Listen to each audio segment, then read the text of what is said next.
সূরা লাহাব, এই সূরাটা ইসলামের একদম প্রাথমিক অবস্থায় এই সূরাটা যদি নাজিলের সিরিয়ালে ধরা হয়, ধারাবাহিকতায় ধরা হয়, তাহলে এর নাজিল 3 নম্বরে, মানে একদম প্রথম দিকের সূরা। শেষের যে 10টা সূরা, সূরা আলাম তারা থেকে নাস পর্যন্ত, এই সূরাগুলাকে অনেক মুফাসসিরিনরা বলে এটা রাসূলুল্লাহ সাল্লাল্লাহু আলাইহি ওয়াসাল্লামের জীবনী। সূরা আলাম তারা থেকে নাস পর্যন্ত, এবং এই সূরাগুলাকে অনেকেই বলে যে এগুলা সিরাত, মানে হুজুর পাক সাল্লাল্লাহু আলাইহি ওয়াসাল্লামের জীবন। কিরকম? হুজুর পাক সাল্লাল্লাহু আলাইহি ওয়াসাল্লাম আসার আগে ওইখানে যে অবস্থাটা হয়েছিল সেটা আসছে সূরা ফিলের মধ্যে, আলাম তারা কাইফা ফাআলা রাব্বুকা বিআসহাবিল ফিল। হুজুর পাক সাল্লাল্লাহু আলাইহি ওয়াসাল্লামকে আল্লাহ পাক যে বংশের মধ্যে আনছেন, সেই বংশের নাম ছিল কুরাইশ। তারপরে আসছে কুরাইশ, লিইলাফি কুরাইশ ইলাফি। কুরাইশের অভ্যাসটাকে ওখানে বলছে, এবং কুরাইশের কিছু খারাপ দিকটা ছিল, সেই খারাপ দিকগুলার ব্যাপারে আল্লাহ পাক কোরআনের মধ্যে নাযিল করছে। তারপরে সূরা মাউন আরাআইতাল্লাযী ইউকাযযিবু বিদ্দীন, যারা দিনের ব্যাপারে মিথ্যা বলতো, ফাযালিকাল্লাযী ইয়াদউল ইয়াতীম, ইয়াতীমদেরকে ধাক্কা দিত। তারপরে রাসূলুল্লাহ সাল্লাল্লাহু আলাইহি ওয়াসাল্লামের তারপরে যে সূরাটা, সেটা আসছে হিজরতের পরে, যে হুজুর পাক সাল্লাল্লাহু আলাইহি ওয়াসাল্লামের জীবনের মধ্যে যে ওনার যে ছেলে যে সন্তানগুলা হতো, এদেরকে আল্লাহ পাক বহু আগে বালেগ হওয়ার আগে দুনিয়া থেকে নিয়ে গেছে। তো এর উপরে ভিত্তি করে কাফেররা বিভিন্ন রকম হুজুর পাক সাল্লাল্লাহু আলাইহি ওয়াসাল্লামকে কষ্ট দিয়ে কথা বলতেন।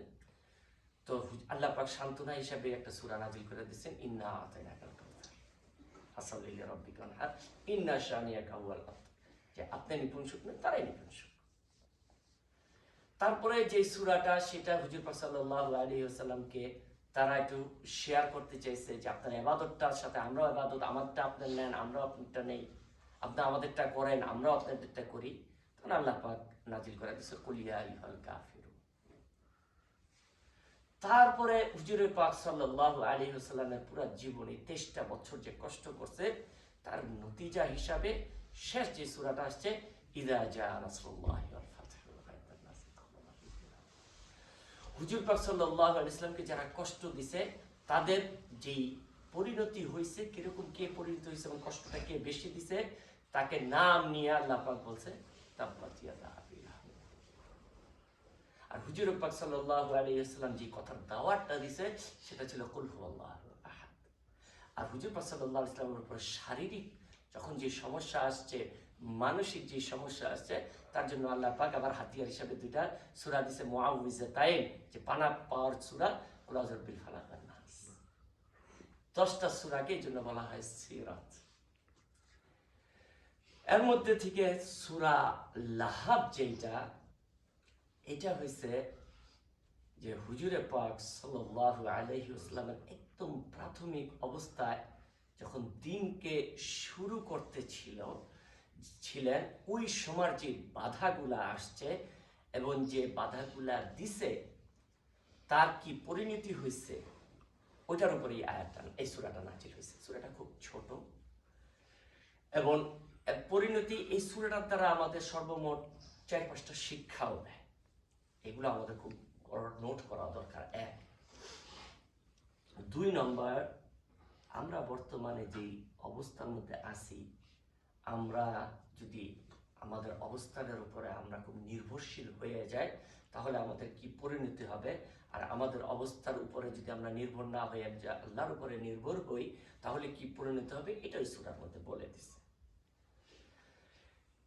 3 নম্বর, এই সূরাটা কোরআন যে সত্য এবং দিন যে সত্য এবং আল্লাহ পাক যেটা বলে সেটা যে হবে, এটা বহু বড় একটা প্রমাণ হয়েছে সূরা, অনেক বড় প্রমাণ এই সূরাটা, এই সূরা লাহাব।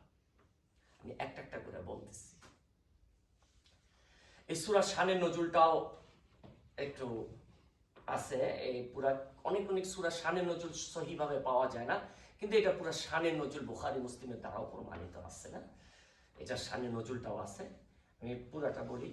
মক্কার মধ্যে হুজুরে পাক সাল্লাল্লাহু আলাইহি ওয়াসাল্লাম নবুয়তের আগে মানুষের কাছ থেকে কিছু সার্টিফিকেট পেয়েছিলেন। নবুয়তের আগেই যেটা, তার মধ্যে একটা পেয়েছিলেন, ওনার নাম আলামিন, যেটা ওনার বাপ দাদা থেকে নাম দেওয়া হয় না, এই নাম মানুষই তাকে উপাধি দিচ্ছে সত্যবাদী। যে কেউ তার কাছে আমানতদার হিসাবে সবকিছু তাকে দিয়ে দিতে পারতেন। উনি যেটা বলতেন সবাই চোখ বন্ধ করে বিশ্বাস করে ফেলতেন, এবং সবাই উনার কথা উনার কাজে সবকিছুতে সম্পূর্ণরূপে সন্তুষ্ট ছিলেন। সিদ্দিকীন উনার নাম হয়েছিল, সিদ্দিক, সত্যবাদী ছিলেন। আলামিন ছিলেন, নরম স্বভাবের ছিলেন। মানে সর্বদিক দিয়ে একজন মানুষকে যখন আমি পরিচয় জানতে চাই যে লোকটা কেমন, তখন তার উত্তরে যখন কেউ কোনো রকম কোনো দোষ খুঁজে না পায় তখন উত্তর দেয় লোকটা ভালো, লোকটা ভালো। এই যেরকম একটা সার্টিফিকেট পাইছিলেন ওই মক্কার সবাই ওনাকে দিয়েছিলেন। কেউ যদি কোনো কিছুর মান রাখতে যেতেন মুহাম্মদ, কথা মুহাম্মদ যেটা বলতে এত সত্য। এই কয়েকটা জিনিস রাসূলুল্লাহ সাল্লাল্লাহু আলাইহি ওয়াসাল্লাম নবুয়তের আগেই পাইছেন। তারপরে আল্লাহ সুবহানাহু ওয়া তাআলা হুজুরে পাক সাল্লাল্লাহু আলাইহি ওয়াসাল্লামকে উনার 40 বছর বয়সে রমজান মাসের 17 তারিখে হেরা গুহার মধ্যে নবুয়তি দিচ্ছেন জিবরাইল আলাইহিস সালামকে দিয়ে, যার মধ্যে আমরা সবাই জানি যে আয়াতগুলো নাযিল হয়েছে প্রথম 5টা, ইকরা বিসমি রাব্বিকাল্লাযী খালাক, খালাকাল ইনসানা মিন আলাক, ইকরা ওয়া রাব্বুকাল আকরাম আল্লাযী আল্লামা বিল কলাম আল্লামাল ইনসানা মা লাম ইয়ালাম। এই আয়াতগুলো নাযিল হওয়ার পরে হুজুরে পাক সাল্লাল্লাহু আলাইহি ওয়াসাল্লাম ঘরে এসে খুব কাঁপতেছিলেন। কেউ কেউ বললো না জ্বরে চলে আসছে, হয়তো ভয়ে বা কাঁপতে কাঁপতে শীতে জ্বরে চলে আসছে। তারপরে আল্লাহ সুবহানাহু ওয়া তাআলা কিছুদিন পরে আরেকটা আয়াত নাযিল করে দিয়েছেন, হয়তো বা 7 দিন বা 8 দিন পরে, ইয়া আইয়ুহাল মুদ্দাসসির কুম ফাআনজির, এই চাদরকে ঢাকনেওয়ালা উঠেন, যান মানুষকে ভয় দেখান। তো হুজুর পাক সাল্লাল্লাহু আলাইহি ওয়াসাল্লাম দায়িত্ব আসছে। কিন্তু হুজুরে পাক সাল্লাল্লাহু আলাইহি ওয়াসাল্লাম কাজটা একটু চুপি চুপি করতেন, এরকম প্রকাশ্যে কিছু করতেন না। তখন আল্লাহ পাকের পক্ষ থেকে একটা আয়াত নাযিল হয়েছে, যেটা সূরা শুআরার মধ্যে আছে, ওয়া আনজির আশিরাতাকাল আকরাবিন, আপনার নিকটতম আত্মীয় বংশের লোক এদেরকে আপনি আমার ভয় দেখান দিনের দাওয়াত দেন। তখন রাসূলুল্লাহ সাল্লাল্লাহু আলাইহি ওয়াসাল্লাম ওনাদেরকে একটা পাহাড়ে জমা করছে, কেউ কেউ বলে এটা সাফা পাহাড় ছিল। তখন হুজুর পাক সাল্লাল্লাহু আলাইহি ওয়াসাল্লাম ওই বংশের মধ্যে মানুষের কিছু আছে যে কিছু ভালো মানুষ যদি আমাদের গ্রুপে থাকে তাদেরকে নিয়ে অহংকার করা হয়, আমাদের গ্রুপে এর মধ্যে যদি সবচেয়ে বেশি অহংকার করে যদি মানুষটা ভালো হয়, তারপরে অহংকার করে সে যদি অর্থবিত্তবান হয়।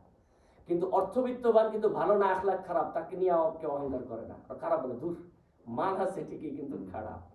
কিন্তু লোক যদি ভালো হয় এবং তার মধ্যে যদি তার অর্থবিত্ত হয় বা বংশ মর্যাদা ভালো হয়, তাহলে ওকে নিয়ে সবাই গর্ব করে, আমাদের ফ্যামিলির, ও আমাদের আমাদের আমাদের এলাকার। এরকম আমি মাদারীপুরে গেছিলাম, তো এখানে একজন আলেম ছিলেন, না একজন আলেম ছিলেন, খুব সাধারণ, অর্থ কিছু নাই, কিন্তু সবাই ওকে নিয়ে এত গর্ব। কেন? ইনি আল্লাহর একজন ওলি, এবং আমরা নিজে যে চাক্ষুষ প্রমাণ পাইছি, দোয়া করছে, আল্লাহ কবুল করছে। সবাই অহংকার করে, তাকে নিয়ে গর্ব করে। তো রাসূলুল্লাহ সাল্লাল্লাহু আলাইহি ওয়াসাল্লাম কুরাইশ বংশের একটা গর্ব ছিলেন। তো রাসূলুল্লাহ সাল্লাল্লাহু আলাইহি ওয়াসাল্লাম যখনই কাউকে ডাক দিতেন, তো উনি সবচেয়ে বেশি প্রিয় ছিলেন, সবাই চলে আসতো, তো সবাই চলে আসতো। তখন হুজুরে পাক সাল্লাল্লাহু আলাইহি ওয়াসাল্লাম এলান করলেন, আচ্ছা আমাকে আপনারা কিরকম মনে করেন? সবাই বলছে আলামিন, সত্যবাদী, আমানতদার। তখন বলে যে আমি যদি বলি আমার পিছনে যে পাহাড় আছে, পাহাড়ের পিছনে দুশমন আছে, তারা এসে হামলা করবে, অথচ আমি দেখতেছি না, আপনারা কি বিশ্বাস করবেন? সবাই এক কথা বলছে, অবশ্যই বিশ্বাস করব। তখন রাসূলুল্লাহ সাল্লাল্লাহু আলাইহি ওয়াসাল্লাম বলতেছেন, আশহাদু আল্লা ইলাহা ইল্লাল্লাহ ওয়া আশহাদু আন্না মুহাম্মাদান আবদুহু ওয়া রাসূলুহু। অর্থাৎ আল্লাহ পাক আমাকে স্বীকৃতি দিছে নবী হিসাবে, এবং আমরা পুরানো বাপদাদার যে ধর্মের যে এতজনকে খোদা মানছি, ওদেরকে সৃষ্টিকর্তা মানছি, রব মানছি, সবাই শেষ, একমাত্র আল্লাহ সুবহানাহু ওয়া তাআলা আমাদের রব, আর আমি হচ্ছি তার প্রফেট মুহাম্মদ সাল্লাল্লাহু আলাইহি ওয়াসাল্লাম। কথা এলান করছে। তার আগে কিছুক্ষণ আগে কি বলছে, যে আপনি যদি বলেন পাহাড়ের পিছনে দুশমন আসবে, আমরা বিশ্বাস করে নিব কোনো কথা ছাড়া। এখন যখন এই কথা বলছে, ওই মজমার মধ্যে প্রথম যে আন্দোলন করছে তার নাম ছিল আবু লাহাব। সে বলছে তাব্বান লাক, ধ্বংস হোক তোমার, আলী হাদা আলী জামাআতানা, এই জন্য আমাদেরকে একত্রিত করছে। রাসূলুল্লাহ সাল্লাল্লাহু আলাইহি ওয়াসাল্লামের বিরুদ্ধে আল্লাহ মাফ করুক, সর্বপ্রথম যে আন্দোলনের শব্দ সেটা বেরিয়েছে আবু লাহাবের মধ্যে, তাব্বান লাক, ধ্বংস হোক। এই কথা বলার একদিন পরে অথবা ওই দিনই আল্লাহ সুবহানাহু ওয়া তাআলা কোরআনে সূরা নাযিল করে দিয়েছেন, যার কারণে এটা ৩ নাম্বার সূরা বলা হয়। তাব্বাত ইয়াদা আবি লাহাব, ধ্বংস হোক আবু লাহাবের হাত, ওয়া তাব্বা, সে নিজেও। এটা হচ্ছে শানে নজুল, যে এইখান থেকে প্রথম এটার উৎপত্তি হয়েছে। রাসূলুল্লাহ সাল্লাল্লাহু আলাইহি ওয়াসাল্লামকে মক্কার মধ্যে অনেকে কষ্ট দিতেন, বিশেষ করে আবু জাহেল ছিল, উতবা ছিল, সায়বা ছিল, উমাইয়া ছিল, উমাইয়া বিন খালফ ছিলেন। এরা হুজুরে পাক সাল্লাল্লাহু আলাইহি ওয়াসাল্লামকে কষ্ট দিতেন, কিন্তু আল্লাহ পাক এদের কারো নাম উচ্চারণ করে নাই, শুধুমাত্র আবু লাহাবের নাম উচ্চারণ করছে। এবং কোরআনের মধ্যে আল্লাহ পাক রাসূলুল্লাহ সাল্লাল্লাহু আলাইহি ওয়াসাল্লামের নবুয়তি পাওয়ার পরে যতজন উম্মত হুজুর পাক সাল্লাল্লাহু আলাইহি ওয়াসাল্লামের মধ্যে হয়েছে, তার মধ্যে কোনো কাফেরকে যদি ধিক্কার দিয়ে থাকে নাম ধরে, তাহলে শুধু আবু লাহাবকে দিয়েছে, অন্যদেরকে ইশারায় ইশারায় বলছে। কিন্তু তার আগের ওদেরকে নাম নিয়ে বলছে, ফেরাউনের ব্যাপারে, হামানের ব্যাপারে, কারুনের ব্যাপারে নাম নিয়ে নিয়ে বলছে যে ওরা আল্লাহ পাকের নাফরমান ছিল। কিন্তু হুজুরে পাক সাল্লাল্লাহু আলাইহি ওয়াসাল্লামের উম্মতের মধ্যে থেকে, কাফেরদের মধ্যে থেকে কাউকে এরকম নাম নিয়ে নেওয়া হয় নাই, যেটা আবু লাহাবের ব্যাপারে করা হয়েছে। আর ইয়ার ব্যাপারে, আবু জাহেলের ব্যাপারে ইশারায় আসছে, আরো কিছু ইয়ার ব্যাপারে ইশারায় আসছে। হুজুর পাক সাল্লাল্লাহু আলাইহি ওয়াসাল্লামকে আরো কষ্ট দিয়েছে মুনাফিক, তার নাম ছিল উবাই ইবনে সুলুল, যে হযরত আম্মা জান আয়েশা রাদিয়াল্লাহু তাআলা আনহার ব্যাপারে একটা বেবিচারের অপবাদ দিছিলেন, তার ব্যাপারে ইশারা আসছে। আল্লাযী তাওয়াল্লা কিবরাহু মিনহুম লাহু আযাবুন আযীম, এর মধ্যে যে বড় যে দুষ্টামি করছে তাকে আল্লাহ পাক কঠিন শাস্তি দিবে। কিন্তু ইশারা ইশারা কে করছে এটা হাদিসে খুঁজে পাওয়া যায়, তাফসীরে খুঁজে পাওয়া যায়, কিন্তু কোরআনে খুঁজে পাওয়া যায় না। কিন্তু আবু লাহাবকে আল্লাহ সুবহানাহু ওয়া তাআলা একদম সরাসরি নাম ধরে বলছে। কারণ এর মধ্যে মুফাসসিরিনরা বিভিন্ন রকম ব্যাখ্যা দেয়। আবু জাহেল হুজুর পাক সাল্লাল্লাহু আলাইহি ওয়াসাল্লামকে কষ্ট দিয়েছে, কিন্তু আবু জাহেলের কখনো কখনো কিছু ভালো কিছু জিনিস ছিল, সে একটা দাতা ছিল, অনেক মানুষকে সে কিছু দান করত, এরকম কিছু ব্যাপার আছে। এরকম অন্য অন্য কিছু কাফের আছে, তাদের কিছু কিছু ভালো গুণ আছে, কিন্তু ঈমান নাই, তাই তাদেরকে হয়তো নাম উল্লেখ করে নাই। আবু লাহাব এরকমই একজন, যে হুজুর পাক সাল্লাল্লাহু আলাইহি ওয়াসাল্লামকে তো কষ্ট দিছে, আবার তার আখলাকও খারাপ ছিল, অতিরিক্ত কষ্ট। কষ্ট কখনো কষ্ট দেওয়ার পরে সে হুজুর পাক সাল্লাল্লাহু আলাইহি ওয়াসাল্লামের প্রতি তো সহানুভূতি আনে নাই, সে নিজেও কষ্ট দিছে, তার স্ত্রীও কষ্ট দিছে, পুরো ফ্যামিলি মিলে কষ্ট দিছে। এই জন্য এখানে মধ্যে তার স্ত্রীকেও আনছে ওয়ামরাআতু, আমরা পড়ব এখানে। তো এই জন্য আল্লাহ সুবহানাহু ওয়া তাআলা আবু লাহাবকে এবং তার স্ত্রীকে দুজনকে জাহান্নামের মধ্যে দিয়ে দিবে, এটাই কোরআনের মধ্যে, এই সূরার মধ্যে বলা আছে। আবু লাহাব কে ছিল? আবু লাহাব ছিল হুজুরে পাক সাল্লাল্লাহু আলাইহি ওয়াসাল্লামের একেবারে আপন চাচা, আপন চাচা। হ্যাঁ, একদম নিকটতম, মানে বাবার পরে যার হক আসে, হ্যাঁ ভাইটাই ছাড়া, তাহলে সে চাচার হক আসে। আর আরব দেশে বাবার পরে হক আসে চাচা, উনি একদম নিকটতম চাচা। এবং ইতিহাসে এটাও পাওয়া যায় যে রাসূলুল্লাহ সাল্লাল্লাহু আলাইহি ওয়াসাল্লামের যেদিন দুনিয়া আসার সুসংবাদ উনি পাইছেন, সেই দিন উনি তার প্রিয় গোলামকে আজাদ করে দিয়েছেন। এত খুশি হয়েছিলেন আবু লাহাব। কিন্তু হুজুরে পাক সাল্লাল্লাহু আলাইহি ওয়াসাল্লামকে যখন কেউ কোনো কাজ করে, তখন যখন প্রথম নিকটতম মানুষ থেকে কঠিন আঘাতটা সর্বপ্রথম দেয়, তার প্রতি কিন্তু কষ্টটা খুব বেশি লাগে। আর উনি সে সর্বপ্রথম আঘাত দিয়ে নেওয়ালা হুজুরে পাক সাল্লাল্লাহু আলাইহি ওয়াসাল্লাম। এই সূরার মধ্যে আমি একটা কথা বলছি যে এটা কোরআন যে সত্য এবং কোরআনে যা বলছে তা হবে, এর মধ্যে কোনো সন্দেহ নাই। ইউকিনুন ওয়াবিল আখিরাতি হুম ইউকিনুন, দৃঢ় বিশ্বাস। দৃঢ় বিশ্বাসের কিছু প্রমাণ তো আমরা, সব প্রমাণ তো আমরা আখিরাতে পাওয়া যাব, যা যা হবে সবই পাবো। কিন্তু কোরআনের মধ্যে, দুনিয়ার মধ্যে আল্লাহ পাক এই সূরাটা দিয়ে একটা প্রমাণ দেখাইছে। সেটা কি? এই সূরাটা নাজিল হওয়ার পরে অনেক বছর আবু লাহাব এবং তার স্ত্রী বেঁচে ছিল এবং তাদের সামনে এই সূরাটা পড়া হইতো। ওই সময় তারা যদি ঈমান আইনা ফালাইতো, তাহলে এই সূরাটা ভুল হয়ে যেত, কোরআন মিথ্যা হয়ে যেত, ভুল হয়ে যেত, যে না যেটা বলা হয়েছে সেটা হয়নি, রেজাল্ট ভিন্ন হয়ে গেছে। প্রুফ যে ওরা আছে এবং বলছে ধ্বংস হোক এবং হবে, এবং যা যা বলছে তাতেই হয়েছে। হ্যাঁ, এটা হচ্ছে সূরা লাহাব। এই সূরাটা একটা হাদিসের মধ্যে পাওয়া যায় যে অনেক সাহাবীরা নামাজের মধ্যে এটা পড়তো। তো রাসূলুল্লাহ সাল্লাল্লাহু আলাইহি ওয়াসাল্লাম ছিলেন দয়ালু, খুব দয়া, তো যার কারণে হাদিসের মধ্যে কখনো পাওয়া যায় না হুজুর পাক সাল্লাল্লাহু আলাইহি ওয়াসাল্লাম আবু জাহেলকে বকা দিতেছে, একটা হাদিসও পাওয়া যায় না। আবু লাহাবকে বকা দিতেছে, একটা হাদিসও না, পাওয়া যায় না, হাদিস পাওয়া যায় না। প্রশংসা আছে, কিন্তু কাউকে যে খারাপ বলতেছে, অথচ কি পরিমাণ কষ্ট দিচ্ছে, কোনো হাদিসের মধ্যে পাওয়া যায় না। কম যদিও পাওয়া যায়, অন্যরা বলে হুজুর পাক সাল্লাল্লাহু আলাইহি ওয়াসাল্লাম চুপ ছিল। হ্যাঁ, কিছু হুজুর পাক সাল্লাল্লাহু আলাইহি ওয়াসাল্লাম কষ্ট পাইছে, ওটা যখন উনি মক্কা বিজয় হয়েছে, তারপরে উনি পুরো ভাব প্রকাশ করছে। তার মধ্যে একটা হচ্ছে আবু সুফিয়ান রাদিয়াল্লাহু আনহু। সে যখন মক্কা বিজয়ের পরে হুজুর পাক সাল্লাল্লাহু আলাইহি ওয়াসাল্লাম ইসলাম গ্রহণ করতে আসছে, তখন হুজুরে পাক সাল্লাল্লাহু আলাইহি ওয়াসাল্লাম একটু মনে ক্ষুণ্ণ হয়েছিলেন, তারপরে কষ্ট দিছে। তারপরও তো ওনাকে আল্লাহ সুবহানাহু ওয়া তাআলা ওনার ভিতরে যে দয়া দিয়েছেন, ওনাকে মাফ করে দিয়েছেন।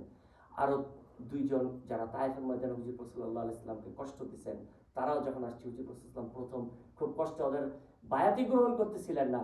পরে আম্মা জান উম্মে সালামা রাদিয়াল্লাহু তাআলা বলছি, ইয়া রাসূলুল্লাহ, আপনি তো দয়ার নবী। তখন হুজুর পাক সাল্লাল্লাহু আলাইহি ওয়াসাল্লাম ওনাদেরকেও ক্ষমা করে দিয়েছেন। তারপরে হুজুর পাক সাল্লাল্লাহু আলাইহি ওয়াসাল্লাম ওয়াহশী, যে হযরত হামজা রাদিয়াল্লাহু তাআলা আনহুকে হত্যা করছেন, ওরা কষ্ট কঠিনভাবে করছেন, সেই ওয়াহশীকেও হুজুর পাক সাল্লাল্লাহু আলাইহি ওয়াসাল্লাম মাফ করে দিয়েছে। খালি বায়াতও গ্রহণ করতে, খালি বলছে যে আপনি আমার সামনে এসেন না, আসলে আমার চাচার কথা মনে পড়ে যায়। ঘৃণার সাথে বলে নাই, বলছে যে আসলে আমার কষ্ট লাগে, এই জন্য আপনি এটা আড়ালে থাকেন। তো এরকম হুজুর পাক সাল্লাল্লাহু আলাইহি ওয়াসাল্লাম দয়ার নবী, কিন্তু কখনো বদদোয়া করে নাই। কিন্তু দুইজনের ব্যাপারে বদদোয়ারও রেকর্ড পাওয়া যায়। একজন হইছে এই আবু লাহাবের ছেলে, যে ছেলে হুজুর পাক সাল্লাল্লাহু আলাইহি ওয়াসাল্লাম যখন ইসলামকে প্রচার করার জন্য এলান করছেন, এবং আবু লাহাব যখন বলছে যে তোমার ধ্বংস হোক এই কারণে তুমি আমাদেরকে জমা করছো, তখন হুজুর পাক সাল্লাল্লাহু আলাইহি ওয়াসাল্লামের মেয়ের স্বামী ছিলেন আবু লাহাবের ছেলে, ওনার জামাই, সাথে সাথে মেয়েকে তালাক দিয়ে দিছে। তখন হুজুর পাক সাল্লাল্লাহু আলাইহি ওয়াসাল্লাম দোয়া করছে যে আল্লাহ পাক যেন বনের জন্তু দিয়ে তাকে হত্যা করে ফেলে। এমন এটাই হয়েছিল, একটা কাফেলার মধ্যে ছিল এবং তার ছেলে ওইখানের মধ্যে মাঝখানে শুয়ে ছিল। মাঝখান থেকে জঙ্গল থেকে একটা হিংস্র প্রাণী এসে মাঝখান থেকে তারা ধরে নিয়ে খেয়ে ফেলছে। তো রাসূলুল্লাহ সাল্লাল্লাহু আলাইহি ওয়াসাল্লাম এই ব্যাপারে একটা বদদোয়া করছিলেন। আরেকটা বদদোয়া করছিলেন রাসূলুল্লাহ সাল্লাল্লাহু আলাইহি ওয়াসাল্লাম মদিনার মধ্যে কিছু লোক বলছে যে আপনি কিছু লোক পাঠান, আমরা দিন শিক্ষা করবো। তো হুজুর পাক সাল্লাল্লাহু আলাইহি ওয়াসাল্লাম কিছু সাহাবী পাঠাইছেন এদেরকে দিনের শিক্ষা দেওয়ার জন্য, তো ওই সাহাবীদেরকে হত্যা করছে। তখন হুজুর পাক সাল্লাল্লাহু আলাইহি ওয়াসাল্লাম ওদের জন্য বদদোয়া করছেন। তো এই দুইটা ইতিহাসে দুইটাই পাওয়া যায় যে উনি বদদোয়া করছেন, এছাড়া জীবনে কোনো দিন কার জন্য বদদোয়া করেনি, সবাইকে ক্ষমা করে দিয়েছেন। আবু লাহাব তার স্ত্রীর ব্যাপারে এখানের মধ্যে বলা হয়েছে, ওনার স্ত্রী ছিল আবু সুফিয়ানের বোন। আবু সুফিয়ান রাদিয়াল্লাহু তাআলা যে পরে মুসলমান হয়েছে, সে তার বোন ছিল, তার নাম ছিল আরওয়া, আরওয়া ইবনে উতবা। তো ওই মহিলার ব্যাপারে এই সূরার মধ্যে আল্লাহ সুবহানাহু ওয়া তাআলা উল্লেখ করছে। তো আমি সূরা তরজমাটা বলতেছি। বিসমিল্লাহির রহমানির রহিম, আল্লাহর নামে আমি শুরু করতেছি যিনি অত্যন্ত দয়ালু ও অতি মেহেরবান। তাব্বাত ইয়াদা আবি লাহাব, তাব্বাত ধ্বংস হোক, ইয়াদা আবি লাহাব, আবু লাহাবের দুইটা হাত ধ্বংস হোক, ওয়াতাব্বা এবং সে নিজেও। তাব্বাত ইয়াদা আবি লাহাব ওয়াতাব, আবু লাহাব তার দুইটা হাত ধ্বংস হোক এবং সে নিজেও ধ্বংস হোক। মা আগনা আনহু মালুহু, তার মাল তাকে কোনো উপকারে, তার মাল তার কোনো উপকারে আসে নাই। ওয়ামা কাসাব, এবং যে সে যা কামাই করছে সেগুলা তার কোনো উপকারে আসে নাই।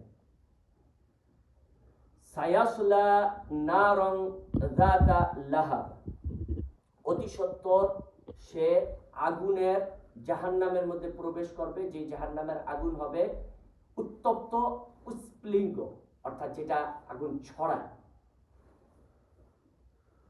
ওয়ামরাআতুহ, এবং আবু লাহাবের স্ত্রীও ওই জাহান্নামে প্রবেশ করবে। আমি প্রথম শাব্দিক তর্জমাগুলো করে যেতেছি, পরে এটা তাফসীরে আসতেছি।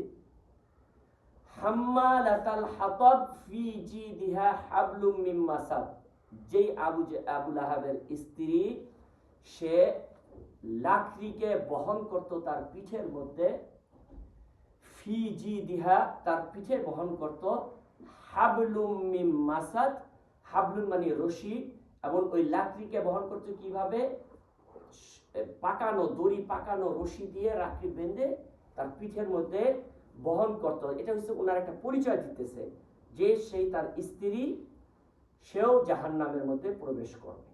এটার অর্থটা আমি আবার বলতেছি। তাব্বাত ইয়াদা আবি লাহাবি ওয়া তাব্বা, ধ্বংস হোক আবু লাহাবের দুইটা হাত এবং সে নিজেও। মা আগনা আনহু মালুহু ওয়া মা কাসাব, তার মাল তার কোনো কাজে আসে নাই অথবা আসবে না। ওয়া মা কাসাব, এবং সে যা কামাইছে। সায়াসলা নারান যাতা লাহাবি ওয়া ইমরাআতুহ, অতি সত্বর আবু লাহাব এবং তার স্ত্রী জাহান্নামের অগ্নি স্ফুলিঙ্গ জাহান্নামের মধ্যে সে প্রবেশ করবে। তার স্ত্রী কি ছিল? হাম্মালাতাল হাতাব ফি জিদিহা হাবলুম মিন মাসাদ, যে দড়ি পাকানো বেনি পাকানো দড়ি দিয়ে লাকড়ি বেঁধে পিঠে বহন করত। এটাই সেটার অর্থ।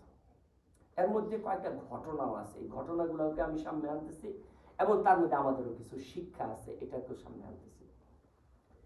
কেন আবু লাহাবকে আল্লাহ সুবহানাহু ওয়া তাআলা ধ্বংসের কথা বলছে? এটার কারণ হচ্ছে এটা যে হুজুরে পাক সাল্লাল্লাহু আলাইহি ওয়াসাল্লামকে তো প্রথম বলছে তাব্বাত লাক আলি হাযা লি জামাআতানা, তোমার ধ্বংস হোক, তুমি এই কারণে আমাদেরকে জমা করছো। তারপরে হুজুর পাক সাল্লাল্লাহু আলাইহি ওয়াসাল্লাম যখন অলি গলিতে দ্বীনের কথা বলতো, হুজুর পাক সাল্লাল্লাহু আলাইহি ওয়াসাল্লাম বইলা সারতো, পিছে পিছেই আবু লাহাব যায় বলতো, খবরদার এর কথা শুনবা না, এর কথা শুনবা না, সে আমাদের ধর্ম থেকে ত্যাগ করে অন্য ধর্মে চলে গেছে, সে ধর্মবিচ্যুত একজন মানুষ, তার কথা কেউ নিবা না। এটা বইলা মানুষকে খুব বিগড়াইত এবং তার জন্য সে তার মালও খরচ করত প্রচুর। সে কিন্তু অনেক ধনী ছিল। কিরকম ধনী ছিল? যে তায়েফের মধ্যে তার বহুত বড় বাগান ছিল, প্রচুর বাগান ছিল। আর ওই সময় বাগান থাকা, এখন তো বাগান থাকে কিছুই না, এখন হচ্ছে অনেক দোকান থাকা, বাড়ি থাকা ধনীর প্রমাণ। ওই সময় খেজুরের বাগান, মুখের বাগান থাকা, এটা মানুষের গর্ব করে বলতো। তায়েফ অনেক বড় বাগান ছিল। আমরা একটা ছোটবেলা একটা ঘটনা শুনতাম না, যে এক বুড়ি রাসূলুল্লাহ সাল্লাল্লাহু আলাইহি ওয়াসাল্লামের রাস্তায় কাটা দিত এবং একদিন হুজুর পাক সাল্লাল্লাহু আলাইহি ওয়াসাল্লাম দেখে যে রাস্তায় কাটা দেয় নাই, তারপরে সবাই যায় জিজ্ঞাসা, হুজুর সাল্লাল্লাহু আলাইহি ওয়াসাল্লাম জিজ্ঞাসা করতেছে কি ব্যাপার, ওই বুড়ি ওই এখানে কাটা দেয় নাই কেন, ওই বুড়ি কোথায়? পরে খোঁজ নেওয়া দেখলো সে অসুস্থ। তখন তার কাছে গেছে, যা বলতেছে মা তুমি যে অসুস্থ আমি তো বুঝতে পারছি, তোমার রাস্তায় আমার রাস্তায় কাটা ছিল না। আমরা একটা শুনছি না এরকম ঘটনা। পরে সেই বুড়ি বলতে আমি তো এতদিন ঘৃণা করছি, এখন বুঝলাম যে আসলে তুমি কে, তাই আমি কলেমা পড়ে আশহাদু আল্লা ইলাহা ইল্লাল্লাহ ওয়া আশহাদু আন্না মুহাম্মাদান। এরকম একটা ঘটনা আছে না? এই ঘটনাটা হেরাম শরীফে মাক্কি হিজাজি সাহেবের কাছে জিজ্ঞাসা করছে। আমরা অনেক ঘটনা আছে যে ঘটনার না ওরা খুঁজে পাই না, সহিটা পাওয়া যায় না। হইতে পারে আছে কখনো, কিন্তু সহিটা পাওয়া যেতেছে না।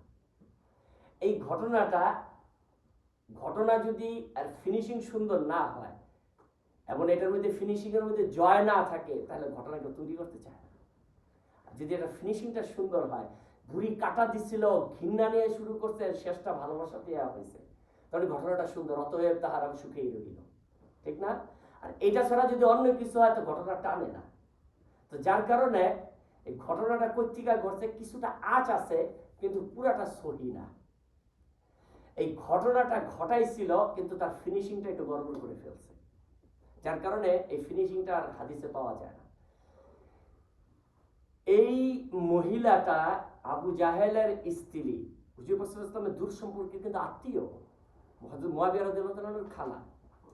সে কি করত, রাস্তার থেকে এরকম লাকড়ি টুকাইয়া এটাকে রশি দেওয়া বাঁধতো, বাইন্দা পিছে নিত। আর ওই সময় গাছগুলা ছিল বেশিরভাগ কাঁটাদায়ক গাছ, যেগুলো উঠে খাইতো।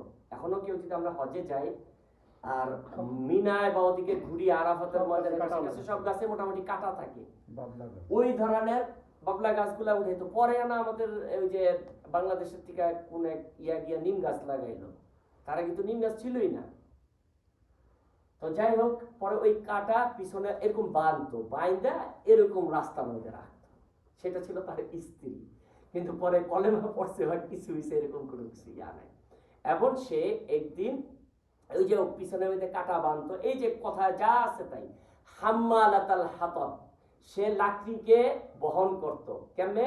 ফি জিদিহা, তার পিঠে, হাবলুম মিম মাসাদ, রশি দিয়া বাইন্দা, পাকানো রশি দিয়া সুতলি দেয়া বাইন্দা সে পিঠে বহন করত। এবং রাসূলুল্লাহ সাল্লাল্লাহু আলাইহি ওয়াসাল্লামের পথের যে রাস্তা ছিল, রাস্তার মধ্যে সে বাধা দিত, এরকম বিছায় বিছায় রাখতো। একদিন এরকম হয়েছিল, এরকম পিঠে বাঁধছিল, বাইদা সে পাহাড় থেকে নামতে ছিল কম বেশি এরকম, তখন এই ওটা থাকতো এইভাবে গলার সাথে লাগানো। আমরা যদি সিলেটে চা বাগানে দেখি তখন দেখবো যে এরকম মাথার সাথে বা এরকম একটা লাগানো একটা টুপি থাকে, পিছনে চা নিতে থাকে, ওরকম এরকম সিস্টেম ছিল। এখানে লাগিলে ভারী জিনিস নিয়ে উঠা নামা সহজ হয়। তো হঠাৎ এটা ও পাহাড় থেকে পিছলায় পড়ছে আর লাঠিটাও গেছে গড়ায় পড়ছে এবং তার গলার মধ্যে ফাঁস লাগছে, ওখানে মারা গেছে। এটা হচ্ছে কোরআন এবং হাদিসের সত্যিকার ইতিহাস। তো কেউ যদি বলে ওই বুড়ি মহিলার কিচ্ছা, মহিলা না, সে ছিল আরওয়া বিনতে উতবা, সে ছিল আবু জাহালের স্ত্রী। হ্যাঁ, আরওয়া বিনতে উতবা তার নাম, আবু জাহালের স্ত্রী, সে এই কাজগুলো করছে। খায়ের এইখানের মধ্যে তাব্বাত ইয়াদা আবি লাহাব ওয়া তাব্বা, ধ্বংস হোক আবু লাহাবের দুইটা হাত। তার মানে একজন মানুষরা বলতেছে যে তার ধ্বংস হোক দুইটা হাত, তাহলে বাকিগুলো তো ঠিক আছে, 2-4 তো মানুষ আছে, তাহলে এটা কেন বলতেছে? এটা হয়েছে আরবি প্রবাদ বাক্য, যে আমরা বলি না মর তুই শেষ হয়ে যা, এরকম আমাদের দেশে কিন্তু একটা কথা বলে। তার মানে এটা হচ্ছে একটা প্রবাদ বাক্য, একটা খুব ঘৃণার সময় যে কথাটা বলে, ওই সময় এটা বলতো তোর হাত দুইটা হালাক হয়ে যায়, তোর হাত দুইটা হালাক হয়ে যায়। এরকম উর্দুতেও আছে, অনেক অনেক ভাষার মধ্যে আছে। এটা হচ্ছে আরবি ইয়া, কিন্তু এটা পড়ার পরে ওয়াতাব্বা, এবং সে নিজেও ধ্বংস হোক। আল্লাহ সুবহানাহু ওয়া তাআলা প্রথম আবু লাহাবের যে রিঅ্যাক্ট এবং যে সে তার জন্য যে জিনিসটা সে প্রকাশ করছে, এটাকে আল্লাহ সুবহানাহু ওয়া তাআলা অত্যধিক অপছন্দ করে ফেলছে, জন্য তার নাম নিয়ে কোরআনের আয়াত নাযিল করছে।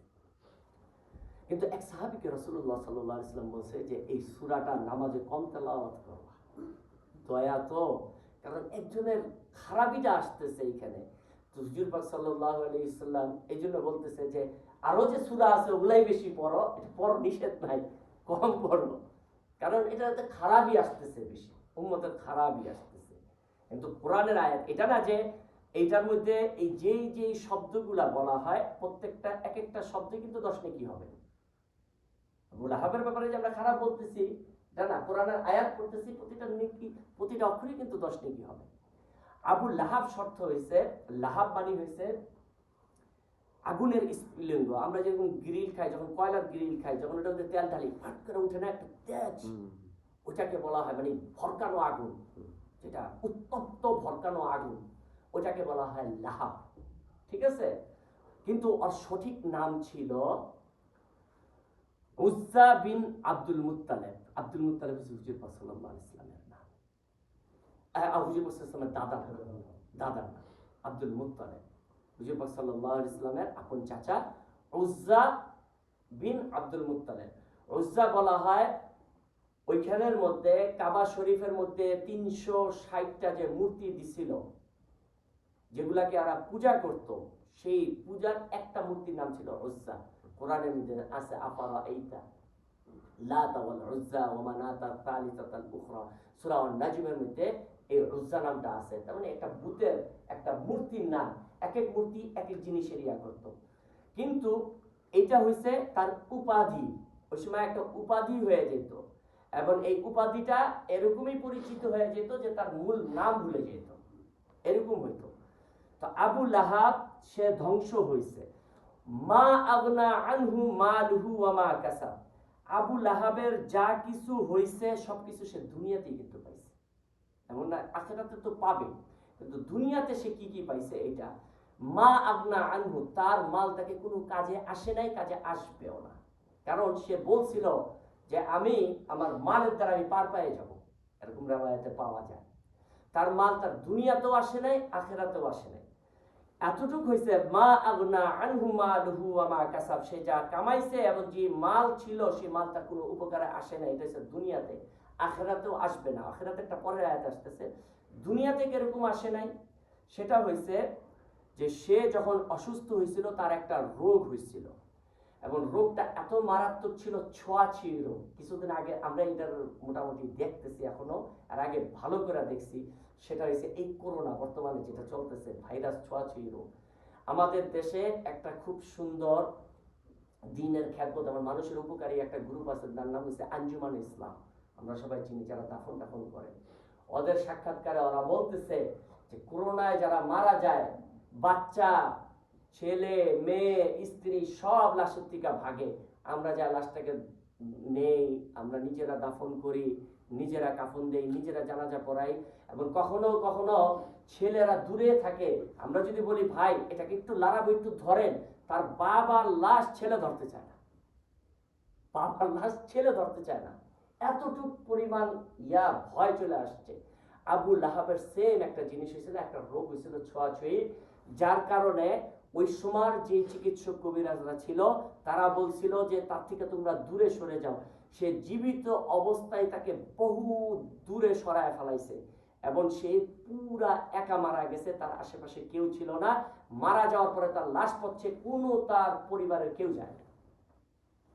মা আগনা আনহু মালুহু ওয়া মা কাসাব, তার মাল তার সম্পত্তি তার কোনো কাজে আসে নাই। সে মারা যে গেছে দুনিয়ার মধ্যে পরিমাণ পায় গেছে, যে সে রাস্তার মধ্যে মারা গেছে, দূরে মারা গেছে, তার পরিবারও তার আসে নাই, মাল তো নাই, মাল তো নাই, অথচ তার তায়েফের বাগান ছিল। এইবার আসতেছে আখিরাতে তার কি হবে, সায়াসলা নারন যাতা লাহাব, এটা হচ্ছে কোরআনের প্রমাণ যে অতি সত্বর সে জাহান্নামে প্রবেশ করবে। ওই সময় যদি আবু লাহাব দিনকে নিয়ে নিত, আয়াত বুঝা যেত যে কোনো একটা, হ্যাঁ পুরাটা এটা সঠিক ছিল না, কিন্তু কোরআন সত্য, ইউকিনুন, এর উপর আমাদের দৃঢ় বিশ্বাস আছে। যালিকাল কিতাব লা রাইবা ফি, এই কিতাবের মধ্যে কোনো সন্দেহ নাই, কোনো সন্দেহ নাই। বলছে আল্লাহ পাক হবে না, হবেই না, শেষ।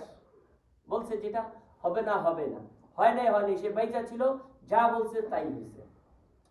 সায়াসলা নারন যাতা লাহাব অতি সত্বর সে জাহান্নামের মধ্যে প্রবেশ করবে।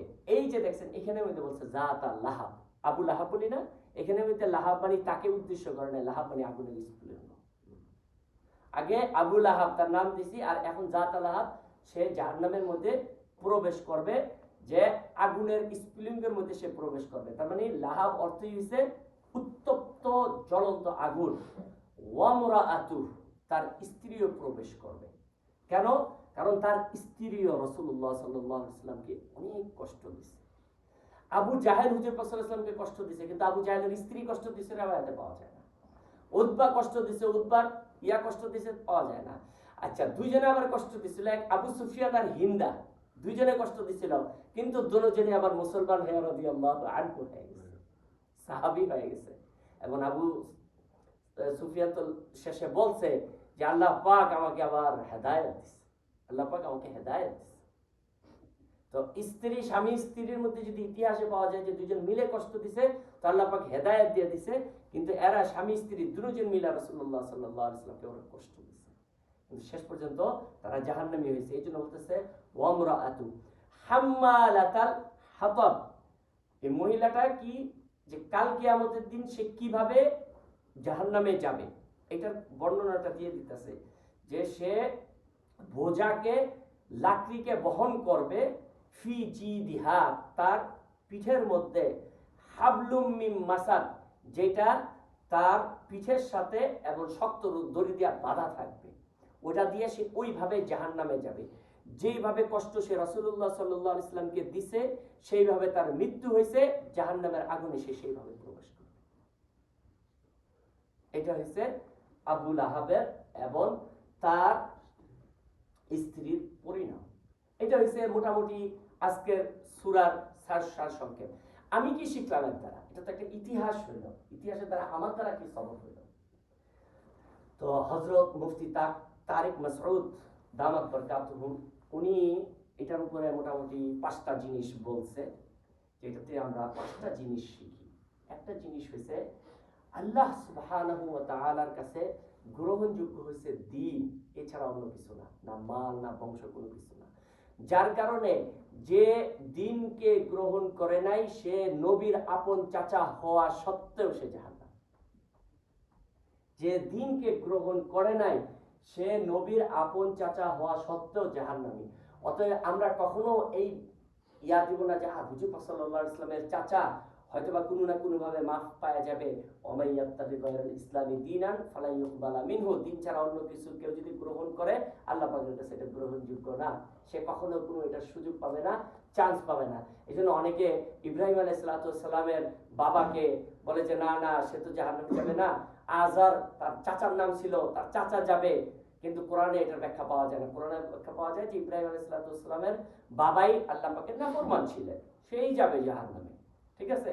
তো নবীর বাবা হওয়া সত্ত্বেও সে মুক্তি পাবে না, নূহ আলাইহিস সালামের ছেলে হওয়া সত্ত্বেও সে মুক্তি পাবে না। ঠিক হুজুরে পাক সাল্লাল্লাহু আলাইহি ওয়াসাল্লামের আপন চাচা, কিন্তু দ্বীনকে গ্রহণ করে নাই, সে মুক্তি পাবে না। অতএব এটা আমরা কখনো মনে করব না যে আমি কারো সুপারিশে কোনো কিছুতে সে আমার আত্মীয়, ওটার জন্য আমি পায়া যাব, ছাড় পায়া যাব না। আমার হিসাব আমার দেওয়া হবে। এই জন্য কোরআনে এই আয়াতটা মোটামুটি 2-3 জায়গার মধ্যে বলছে ওয়ালা তাজির ওয়াজিরাতু হুজরা উখরা, কাল কিয়ামতের দিন কেউ কারো বোঝা নিবে না, যার যার বোঝা শেষে নেবে, কেউ কারো বোঝা টানবে না, যার যার বোঝা শেষে টানবে। এটা হচ্ছে 1 নাম্বার। 2 নাম্বার জিনিস হয়েছে, কেউ যদি দ্বীনের মেহনতের জন্য কোনো বাধা দেয়, যেটা আবু লাহাব এবং তার স্ত্রী দিছিল, দ্বীনের মেহনতের জন্য যদি সে বাধা দেয়, তাহলে সে জাহান্নামে যাবে। দ্বীনের মেহনত সেটা যদি সহি পথে, হ্যাঁ দ্বীনের মেহনত হইলে সেটা ভিন্ন, অথবা ইসলামের নাম দিয়ে করলো, কিন্তু মানুষের ভিতরে ফিতনা শুরু করে দিতেছে, আরো বেশি ফিতনা ছড়াইতেছে, অথবা মানুষকে দ্বীনের নাম দিয়ে আরো বদ্দীনের দিকে নিয়ে যেতেছে, অথবা দ্বীনের নাম দিয়ে মানুষকে আরো বেদাত শিখাইতেছে, সেটা হইলে ভিন্ন। সেটা উলামারা ওর কঠিন দলিল দিয়া যদি সামনে পেশ করতে পারে, সেটা অন্য কথা। কিন্তু যে সহিভাবে দ্বীনে চলতে চায়, আল্লাহর হুকুম মানতে চায়, আর আমি তাকে ডাইনে বায়ে বুঝায় কোনো রকমের দ্বীনের থেকে সরাইতে চাই, তাহলে বুঝতে হবে আমি আলেমের বংশধর হইলেও আমি নাজাত পাবো না, নবীর বংশধর তো এখন সম্ভাবনাও নাই, যদি থাকে সৈয়দের মধ্যে থাকে, কিন্তু আমার নাজাতের কোনো সম্ভাবনা নাই।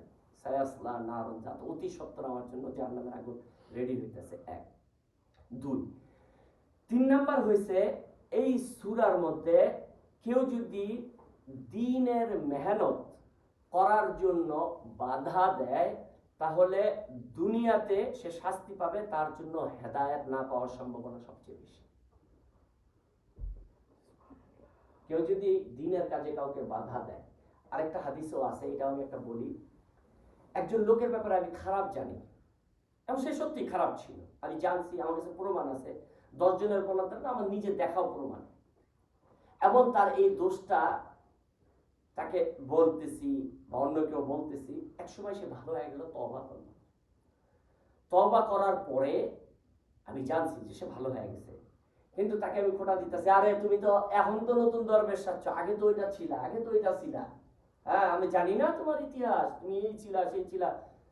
কেউ যদি এই ধরনের বলে তাকে তওবা করার পরেও, তাহলে আল্লাহ রাসূল বলতেছে যে যে বান্দা এই ধরনের কথা বলে, আল্লাহ পাক তার মৃত্যুর আগে সে আগের যে গুনাহগুলা করছে ওই গুনাহগুলা ওই ব্যক্তিকে দিয়ে করায়ছে।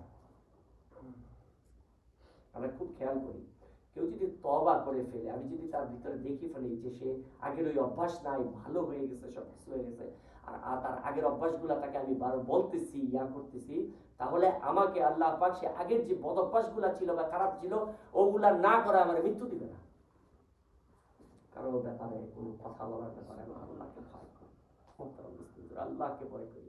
কি দরকার আছে অন্যের আলোচনা নিয়ে, তার গুনাহ মাথায় নিয়ে কালকে আমাদের দিন আমার সামনে আমলনামা তুলবে, আলোচনার মধ্যে দেখানো হবে তুমি জিনা করছো, তুমি ব্যভিচার করছো, সবকিছু করছো, আমি আল্লাহর কাছে অস্বীকার করবো না, আল্লাহ করি নাই, না করছো তুমি, না করি নাই, তুমি ওর ব্যাপারে আলোচনা করছো, ওর গুনাহ তোমার মাথায় দেওয়া আছে।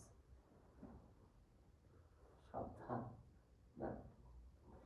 তো এইখানের মধ্যে কেউ কোনোভাবে দ্বীনের উপরে চলতে চায়, ইবাদত করতে চায়, তাকে যদি আমি বাধা দেই, তাহলে একটা হচ্ছে আমার জন্য জাহান্নামের ফয়সালা, আমি যদি তওবা না করি। 2 নাম্বার হচ্ছে সবচেয়ে ভয় যেটা, সেটা হচ্ছে দুনিয়াতে আমার জন্য হেদায়েতের ফয়সালা না হতে পারে, সেটা এখানে আমার জন্য হেদায়েতের, কারণ আল্লাহ পাক বলছে ওয়া তাব্বা, সে অলরেডি হয়ে গেছে, এখনো বেঁচে আছে, কিন্তু বলতেছে যে সে ধ্বংস, নিজেও ধ্বংস হয়ে গেছে, অথচ সে বেঁচে আছে কেন?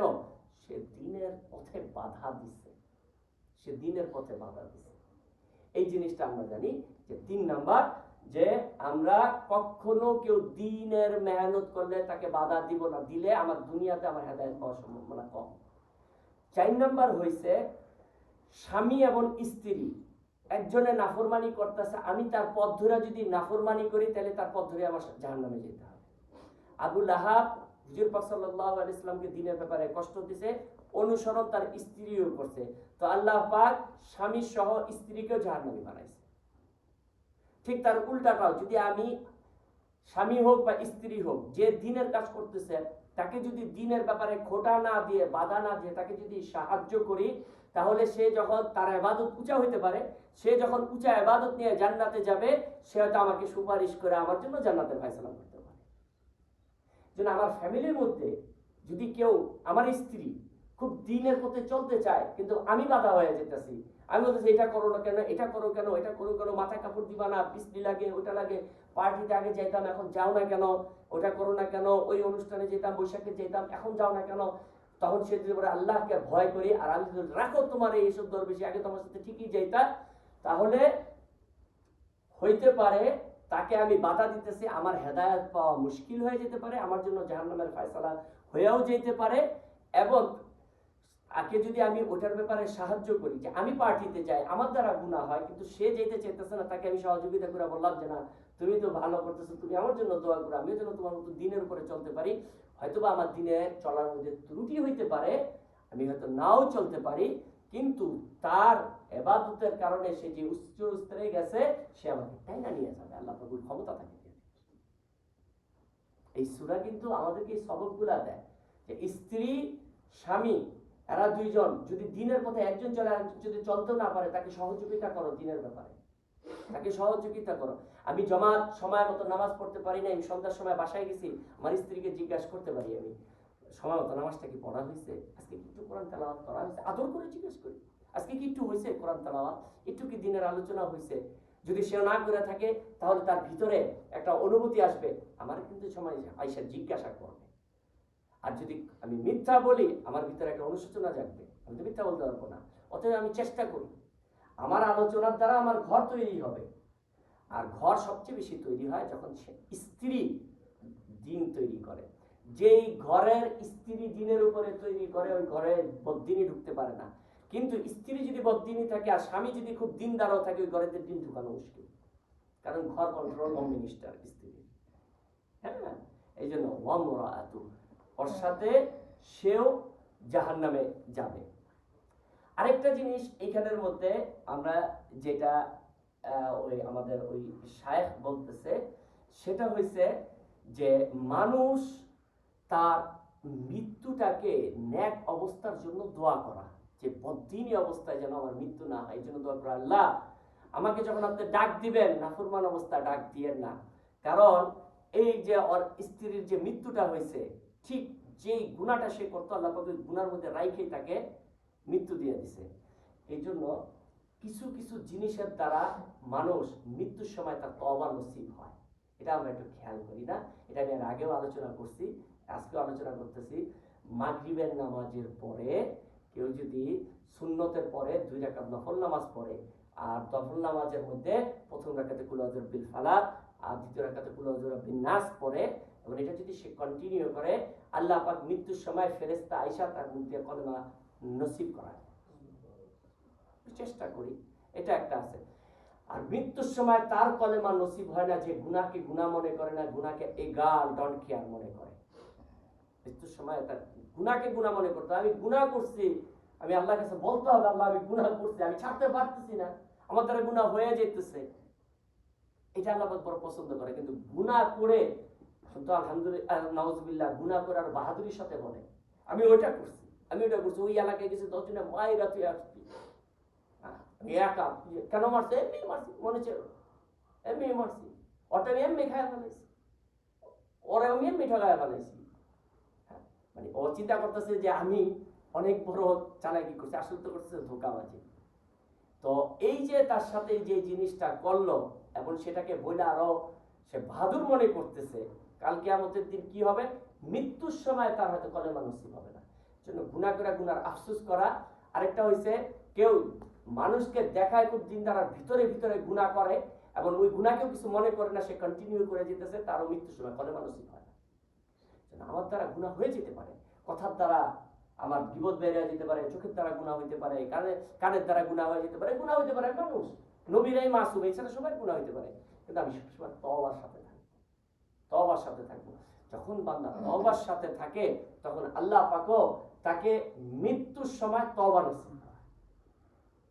তাইলে মোটামুটি আমরা 4-5টা জিনিস এই সূরা থেকে সবক নিলাম। এক, আমি আলেমের ঘরের, আমি মাওলানার ঘরের, আমি অমুক ঘরের, আমি সৈয়দ বংশের, আমি নাজাত পাবো না যদি আমি নিজে দিনদার না হই। 2, আমি কোনোদিন মানুষের দিনের কাজে ইবাদতে বাধা হব না, যদি বাধা হয় আমার জন্য জাহান্নামের ফয়সালা। 3 নাম্বার, আমি কখনো বাধা হব না, বাধা হইলে দুনিয়ার মধ্যে আমার শাস্তি হবে। 4 নাম্বার, আমি আমার পরিবারকে দিনের কাজে সাহায্য করব, কারণ এখানে দেখছি যে স্বামী যেটা করে স্ত্রী ওইটা করে, তো দুজনকে আমরা জাহান্নামে দেয়, তাহলে আমরা তার উল্টাটা করব, দিনের ব্যাপারে সাহায্য করব। 5 নাম্বার, আমি আমার মৃত্যুর সময় যেন তওবার সাথে মৃত্যু নসিব হয় তার জন্য আমি দোয়া করব। যখন এই কয়েকটা জিনিস করব তার মানে আমি এই সূরার উপর কিছুটা আমল করার তৌফিক আল্লাহ পাক আমাকে দিবেন।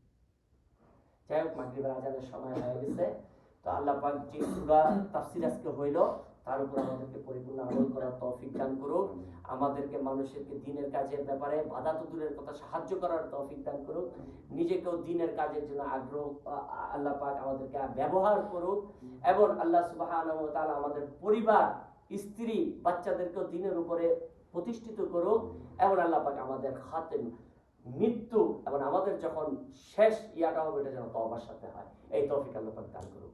ওয়া আখিরু দাওয়ানা আলহামদুলিল্লাহি রাব্বিল আলামিন। সুবহানাল্লাহি ওয়া বিহামদিহি, সুবহানাল্লাহি ওয়া বিহামদিহি, আশহাদু আল লা ইলাহা ইল্লা আনতা, আস্তাগফিরুকা ওয়া আতুবু ইলাইক। আজানের টাইম হয়ে গেছে না বাকি আছে?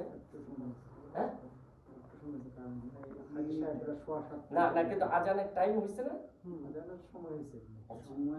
সময় হয়ে গেছে। আমরা কুরস দোয়া করি, দোয়া করে আমরা আল্লাহুম্মা ربنا ظلمنا انفسنا وان لم تغفر لنا وترحمنا لنكونن من الخاسرين ربنا فاغفر لنا ذنوبنا وكفر عنا سيئاتنا وتوفنا مع الابرار اللهم انس وحشتنا في قلوبنا